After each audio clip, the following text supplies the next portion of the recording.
ফেরাউন যে কয়েকটা কাজ পৃথিবীতে করেছে, ফেরাউনের শোনেন, ফেরাউনের লাশ উদ্ধার হওয়ার পরে সারা ওয়ার্ল্ড ওয়াইড আরেকটা সভ্যতা সেই কাজ করছে, সেম ফাংশন। ফেরাউনের লাশটা যে সালে আবিষ্কৃত হয়েছে তার আশেপাশেই পৃথিবীতে একটা ওয়ার্ল্ডের প্যাটার্ন চেঞ্জ হয়েছে এবং একটা শক্তি বিশ্বে রাইজ করেছে। এই শক্তিটার নাম হলো জায়নিস্ট মুভমেন্ট।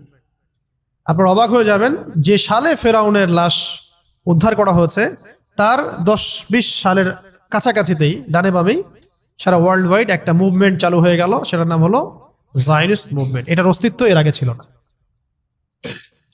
আমি চিন্তা করতে বলেছিলাম, একটু সহজ করে দিচ্ছি আর কি, চিন্তাটা যেন সহজ হয়। ফেরাউনের লাশ আবিষ্কার হওয়া, জায়নিস্ট মুভমেন্টের উদ্ধার হওয়া মানে উত্থান হওয়া, এই দুটো বিষয় একই সাথে সম্পৃক্ত হয়ে যাচ্ছে একই সময়, সমসাময়িক। আমরা তো স্পেসিফিক্যালি বলতে পারবো না যে এটা এইভাবেই হয়েছে, কোনো কাকতালীয় বিষয় নয়। আবার এটা কোনো কাকতালীয় বিষয় নাও হতে পারে, কোনো ইশারাও হতে পারে।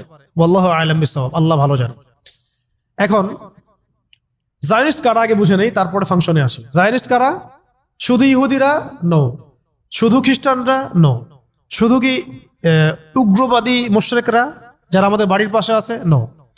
জায়নিস্ট আসলে কারা? জায়নিস্ট মানে ইহুদি এবং খ্রিস্টানদের মধ্যে, বেসিক্যালি ইহুদি এবং খ্রিস্টানদের মধ্যে একটা দল, সব ইহুদি না, সব খ্রিস্টান না, তাদের মধ্যে মেজরিটি নিয়ে একটা দল, যে দলটার উদ্দেশ্য হচ্ছে তারা বিশ্বকে শাসন করতে চায়। খালাস। জায়নিস্ট কারা? সব ইহুদি এবং সব খ্রিস্টান, 100% ইহুদি 100% খ্রিস্টান, এভাবে বলতে পারবো না আমি। ইহুদি এবং খ্রিস্টানদের মধ্যে একটা গ্রুপ, একটা দল, যাদের মূল ভিশন হচ্ছে তারা they want to rule the world. Simple, তারা চায় বিশ্বকে শাসন করতে। উত্থান হয়েছে কবে? এই মুভমেন্টটার 1880 শতকের দিকে। ফেরাউনের লাশ পাওয়া গেছে কবে? আশেপাশে। ফেরাউন কাদের নিদর্শন? প্রত্যেক জালেমের, ফাসেকের না, জালেমের, আল্লাহদ্রোহীর, যারা এই বিশ্বে নিজেকে খোদা দাবি করবে আর কি।